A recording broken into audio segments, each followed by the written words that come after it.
Barbara Eden played the famous Genie, but network censors had a strict rule against showing her navel. The producers used creative camera angles and high-waisted costumes to keep her belly button covered for the entire series run. French actress Jacqueline Bisset appeared in this 1973 Vogue Paris photo shoot at the height of her fame. Men knew her from films like Bullet, where she starred opposite Steve McQueen just a few years earlier. A magazine from the 1950s showcased this odd invention for housewives who wanted to read while scrubbing the kitchen floor. Unsurprisingly, these feet brushes never quite caught on with the American public. Italian actress Monica Bellucci is seen here surrounded by photographers at the 1997 Cannes Film Festival. She was there promoting the French film Doberman, a role that solidified her status as a major European star. During a 1981 royal visit to New Zealand, Prince Charles came face-to-face with a lineup of Princess Diana lookalikes. The women were all competing for the title in a contest celebrating the massive popularity of his new wife. This promotional shot features an actress in a classic waitress uniform, a familiar sight from TV shows and movies of the era. The license plates in the background suggest a roadside diner or bar, a popular setting for stories at the time.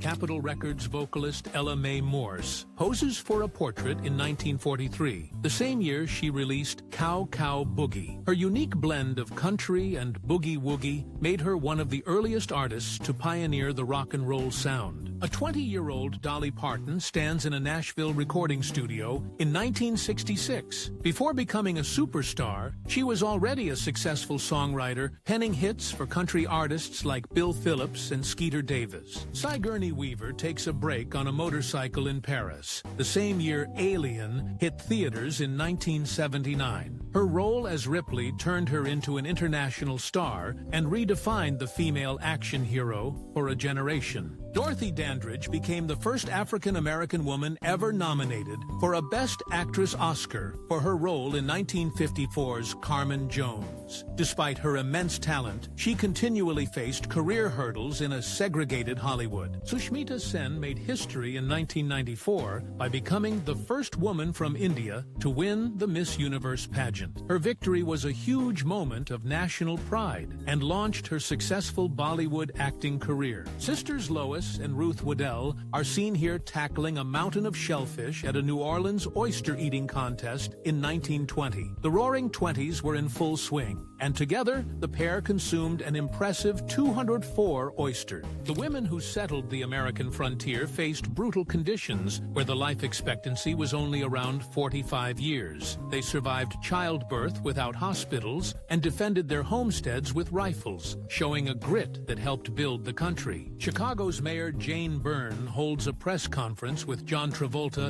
in 1980 to promote his film Urban Cowboy. At the time, Travolta was arguably the biggest movie star in the world following Grease and Saturday Night Fever. Japanese operators in 1964 tested out Toshiba's ambitious new video phone technology. The system was a marvel for its time, but ultimately proved too expensive and impractical for widespread use. At a 1985 White House state dinner, President Reagan and the First Lady look on as Ivana Trump shakes hands with King Fahd of Saudi Arabia. Standing just behind her is her husband at the time, a 39-year-old real estate developer named Donald Trump. Humphrey Bogart and Lauren Bacall share a moment with co-star Martha Vickers on the set of the 1946 film noir The Big Sleep. The on-screen chemistry between Bogart and Bacall was real, as the two had fallen in love and married the year before. During World War I,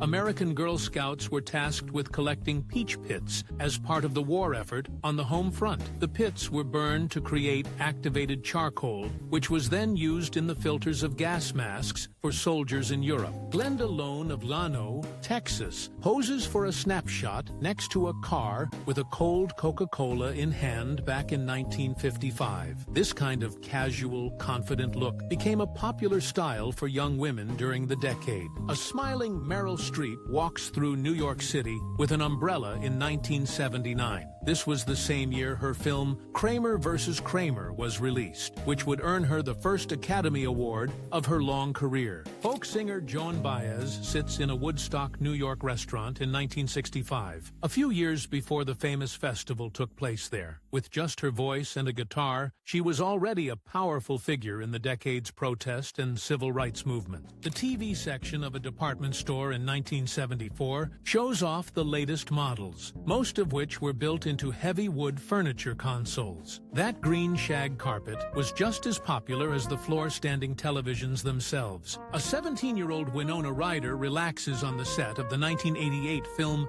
Beetlejuice. She's sitting with one of the strange props from the Netherworld waiting room, the flat, crispy character who was a chain smoker. This 1912 portrait shows Sitawuka and Katquaxnea, a Tlingit couple from the Pacific Northwest coast. Their clothing features intricate beadwork and traditional designs, captured by photographers from the era. A live television performance by the Beatles on The Ed Sullivan Show sparked scenes like this across America in 1964. The frenzied, emotional reaction from young female fans was dubbed Beatlemania by the press, and it took the world by storm. Silent film actress Evelyn Brent is seen here in a dramatic still from the 1928 movie The Mating Call. She was a popular star in the late 1920s, known for playing tough, independent female roles. This is Christine Keeler, photographed in 1963 at the height of a major British political scandal. Her affairs with a government minister and a Soviet naval attaché known as the Profumo Affair brought down careers and captivated the world. At a pageant in Paris in 1950,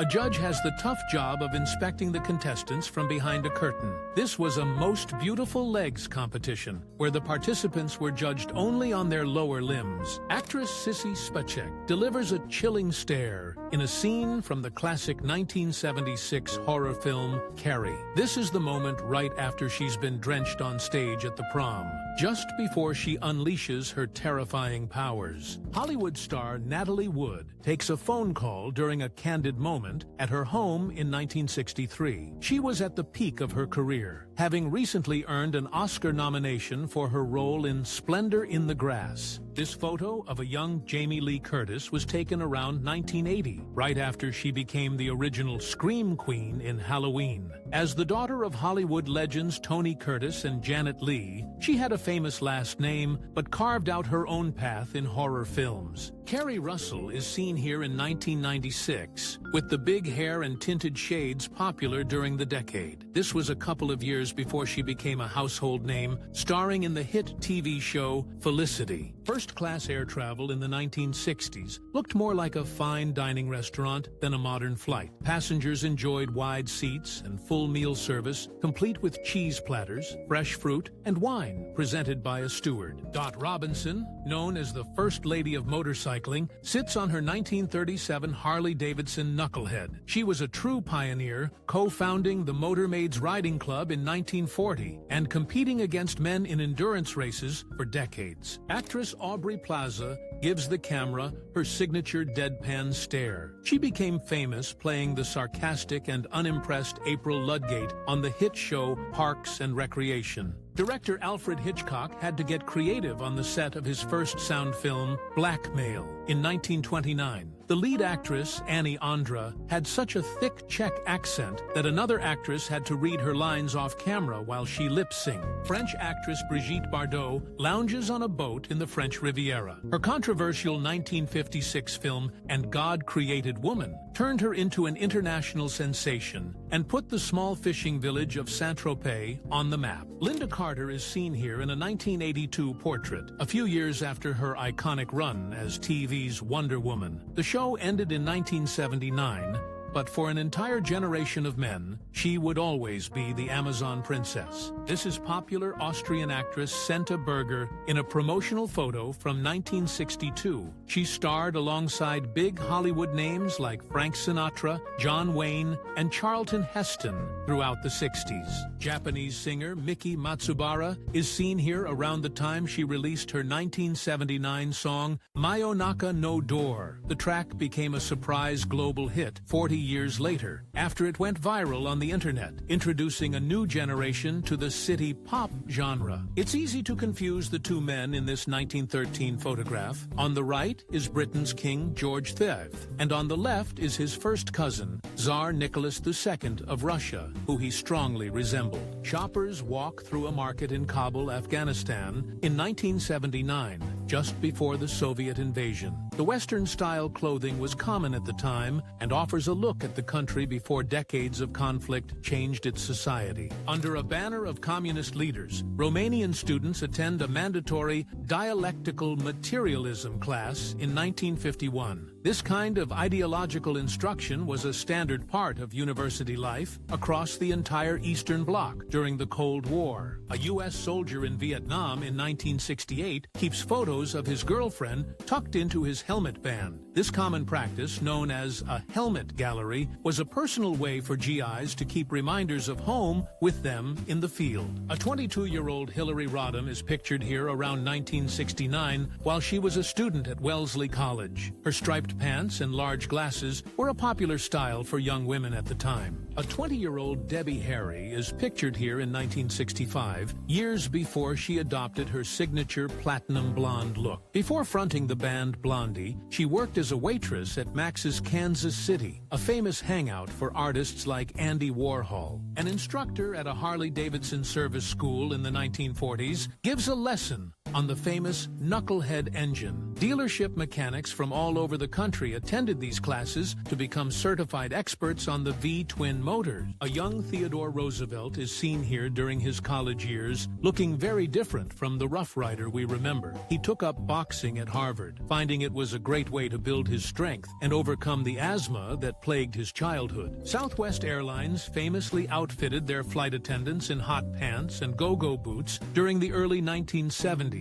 The bold uniform was part of their Love marketing campaign, which aimed to make flying feel fun and casual. Flying in the 1930s meant boarding a massive Pan Am Sikorsky S-40 flying boat, like this one. Dubbed the American Clipper, it offered a level of luxury that wouldn't be seen again for decades, carrying passengers to destinations from Miami